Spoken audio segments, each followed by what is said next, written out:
with your host, Ford Saeks.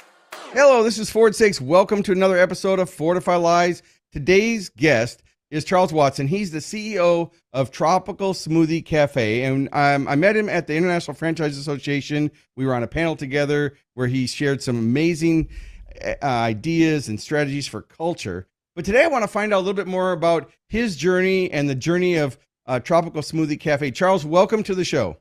Thank you for having me, Ford. It's going to be a blast, man. I'm excited.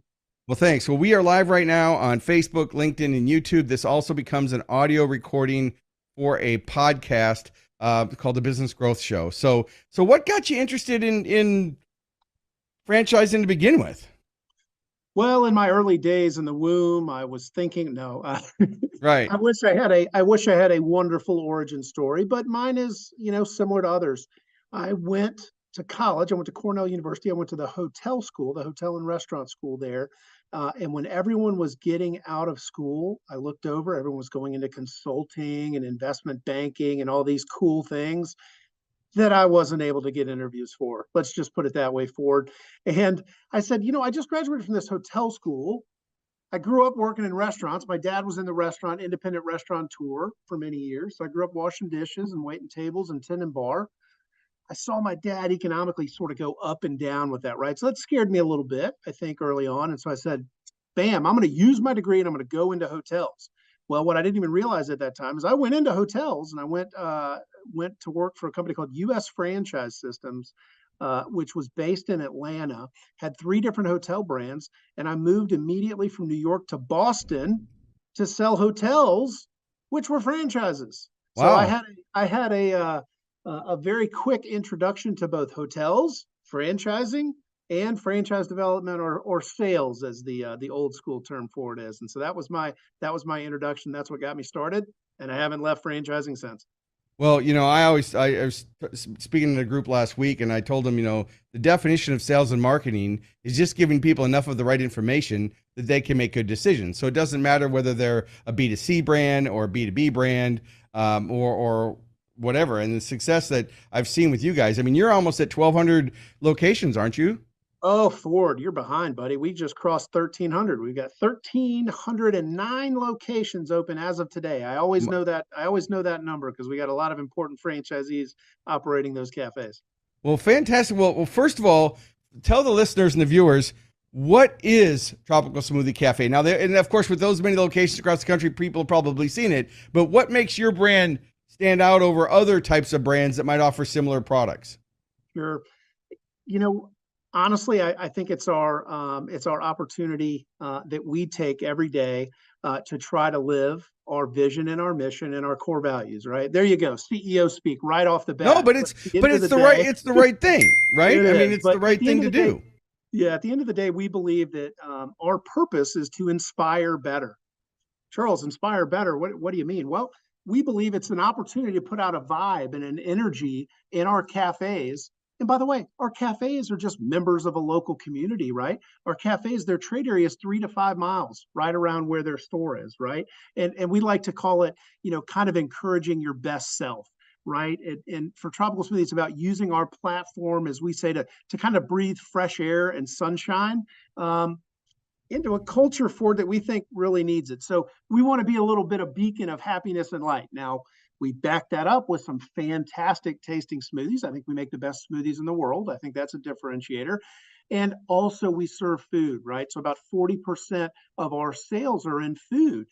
So that's really, really important. But at the end of the day, it's Tropical Smoothie being a door that's really open to all in the communities where we operate, and fantastic products. That ultimately for us is the 1-2 punch that allows us to be successful with great franchisees, again, operating our business.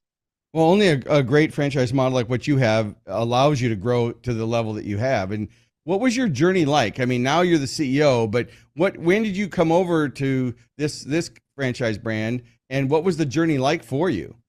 What were some of the challenges? Like, I'm curious, I know we've got listeners in here for other franchise brands. We've got franchisees, we've got entrepreneurs, we've got a lot of experts. What are some of the challenges you faced as a CEO, or we can talk about hypothetically, and what was your journey like to becoming a CEO of a big brand like this? All right, big question, Ford. So it may take me a second, but I'm gonna That's spit okay. it. That's what I we're got here. I'm going to turn it over to you. You go. um, neither one of us has any issue talking, right, Ford? That's right. Um, I started at Tropical Smoothie Cafe in 2010, and we talked about what's your career plan, how did you get there, et cetera. You know what I needed in 2010? I needed a job, Ford. I won't lie to you.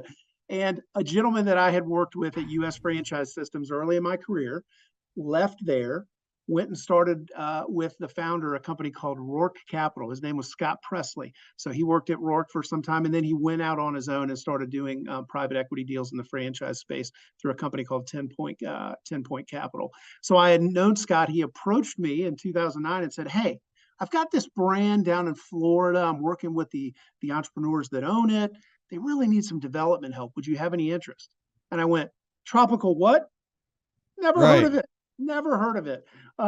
So I investigated it a little bit, but at the end of the day, again, I needed a job. It seemed interesting, and I took the vice president of franchise development role. And the story here is really important because you're going to have some listeners that are going to I think relate to this. When I started at Tropical Smoothie Cafe, development costs were about $325,000. You know what our total average sales were for the brand? No. About $375,000. Okay. And I'm not good at math, Ford, but those unit level economics don't work very well, right? That's right. So obviously over the years, we moved from just our passion franchisees, just love this brand and they're going to get it done, and to a business model buyer because we've grown the average unit volume over time, right? And obviously that creates a sales to investment ratio. We're now over a 2-to-1 investment ratio. The business model makes sense. The unit level economics makes sense. But the story here is after my first year as VP of franchise development, I went to Scott Presley. He said, "I want to have lunch with you, Charles." And I said, "All right, Scott, let's meet." We met. And I said, "Scott, hold it before we get going here. I just want you to know, I get it. I'm fired. I understand. I've been here a year.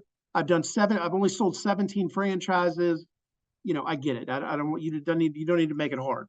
He said, "Charles, I'm surprised you sold 17 with those types of economics."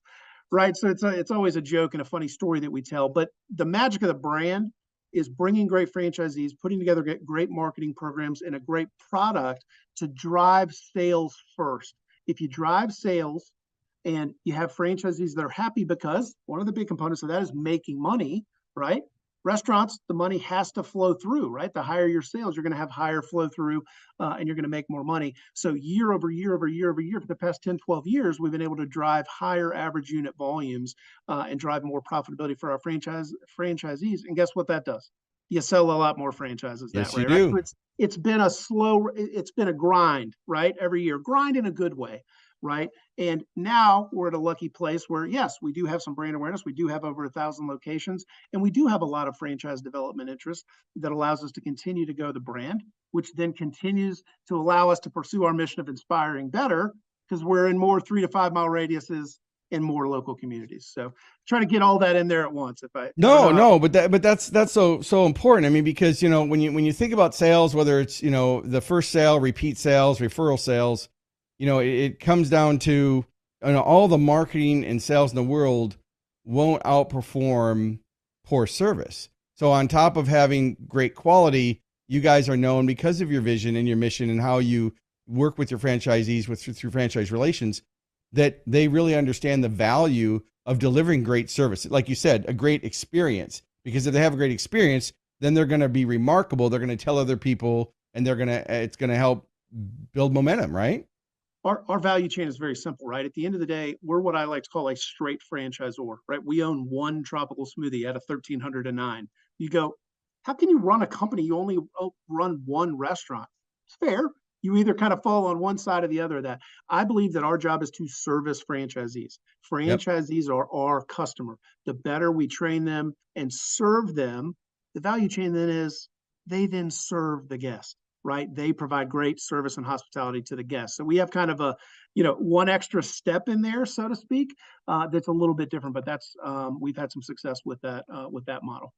Going forward with everything that you see on the landscape of the economic landscape and everything, the supply chain and culture and people, what do you see as a challenge? Doesn't mean that you're not conquering that challenge, Charles, but what do you see as some potential challenges in the future that you're preparing for now to overcome? So for me, I think it's a couple things. The first is Tropical Smoothie's 26 years old, right? Overnight success after 25 years, right? So the first thing is the ability for our brand to be bigger, right? But to be able to move the business like a speedboat, not a freight liner, right? The restaurant business is hyper competitive, and especially in the past 2 or 3 years, post pandemic, post governmental dollars going out, we didn't have a clearing of the system from a supply perspective from restaurants. So I would tell you the space that I operate in, kind of a little bit healthier eating has exploded. Quick Yes. casual, healthier bowls, smoothies, juices, etc. Thousands more restaurants in the competitive set than there were just 3 years ago, right? So we have to continue to pivot and continue to understand what it is that our guest needs and what we can deliver really, really well. So I would say the brand itself continuing to pivot is number one. Number two is technology. We're now through the kind of the third party and the Uber Eats and the DoorDash. That's pretty well integrated. And the next step is obviously AI and other technologies, kiosks, digital menu boards, et cetera. What are the technologies that really matter that enhance the guest experience while also being accretive to the P&L? And there's a lot there. There's a lot there. We're doing a lot of investigation, but I would by no means say we are on the frontier of that, because we focus on kind of the blocking and tackling of serving our guests and providing great products. But you'll see it. It's coming. So that's technology. And then I think third is ultimately is just the economic and business environment. Where's the consumer? Where's the consumer going? We're talking about a lot about transactions in our business, right? We've had to take price to deal with inflation. Supply chain continues to be choppy. So the transactions in, kind of butts and seats, as we call it in our business, we have a really big focus on of how do we drive more new customers in that become loyal customers? And how do we do that with another challenge, with a labor segment that is both expensive and not real deep, right? So lots of challenges for everyone to face, not just Tropical Smoothie, and we all will have to find our own way to figure out what works best for our individual brands. Yeah, I know that, when I'm brought into an organization like yours to speak, they usually have, it's either a culture talk or it's maximizing local marketing, because the national brand has their voice. But at the end of the day, the local franchisee and all the listeners here, whatever brand you're a part of, they have to be responsible for maximizing the marketing, building those relationships, looking at how they can expand to catering or sample sales and the other things that they do in their local communities. And then and doing that with someone who's already wearing multiple hats, and they're already, they know that you end up having to pay a lot for labor. You can't pass it all through to your product costs. And then the labor you do get sometimes comes in with an entitlement mentality, or it's they're newer to the industry and the job, and so they lack the skills. And I've seen one of the things that you guys are famous for is it's not just the salary, it's the opportunity to be part of a community and a leadership that really helps them develop life skills beyond just the pay. 100%. And I was on a panel last week, and we were talking about labor. And by the way, when we say labor, we're talking about people, talking about human beings, right? We business guys, labor this, labor that. We're talking about a 17-year-old kid a lot of times in our business that has a mom and a dad, or doesn't have a mom and a dad, whatever the situation may be, right? So I do agree with you. We attack it with culture, and we have the two-part value chain, right? So we're driving to franchisees, and franchisees as independent owners and operators and independent CEOs. I got 475 other CEOs that I talk to a whole lot, because they're running their own business as well. The best franchise and implement culture. I lay out for them what I call the umbrella culture, the inspire better, right? To become the most beloved brand by sharing the fun and craveability of the tropics. That's all brandy stuff, brand speak. At the end of the day, that has to be translated to Billy, who's 17 in his first job. He's trying to make gas money, et cetera. What is the culture like at the corner of, Forest Street and 31st, where that Tropical Smoothie Cafe is? That franchisee determines that. And the ones that build a culture inside of their business that is a piece of the Tropical Smoothie Cafe culture, tend to have the lowest turnover, tend to have the highest sales, et cetera. Again, nothing you don't know, Ford. It's not rocket science, but it's proven over and over and over again. Those that invest in their business and invest in their people and your specialty, invest in being great local marketers. I've got a job to drive the brand nationally. At the end of the day, the franchisees that are owning that 3 to 5 mile radius, that are the mayor of that 3 to 5 mile radius, that know their customers' names, right? That are part of the chamber, that are part of different business organizations. Ford, everybody wants to know the owner. Doesn't matter Yep. what business you walk into. How cool is it to, oh yeah, I know John, I know Sally. Yeah, she owns the Tropical Smoothie. Yes, it's a big brand. It's Tropical Smoothie, but I know Sally. She's the owner of this Tropical Smoothie. That's a lot cooler and neater. And so I always tell our franchisees, you got the sign out front, but you're the product. You're the product. And the franchisees that embrace that, man, they do great financially. Yeah, they certainly do. And they're you know, in fulfilled. all the brands, you know, culture is number one, because without the culture, it's not sustainable. And then, you know, one bad apple can spoil the whole bunch. And so you either have to train the person to standard, give them opportunities, or free them up for new opportunities to go elsewhere. Now, if someone was interested, now just full disclosure here on this interview and this podcast, this is not an offer to buy a franchise. So full disclosure, this is an interview with a successful leader in the franchising industry who is leading an organization with a top brand. On that note, where can people go if they want to know? They should just Google in their local area, Tropical Smoothie Cafe. Look for one near you. If you're traveling, look for one near you and go experience it. And then when you do experience it, let us know in the comments what questions you might have, because we'll always answer them on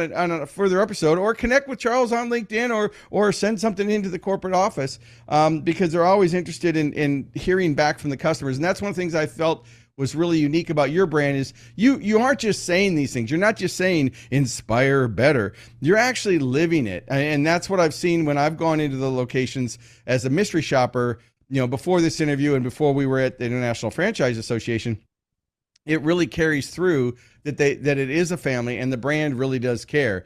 What closing thoughts would you have to share with someone who's in business, in an entrepreneur, to help navigate the challenges that they might be facing?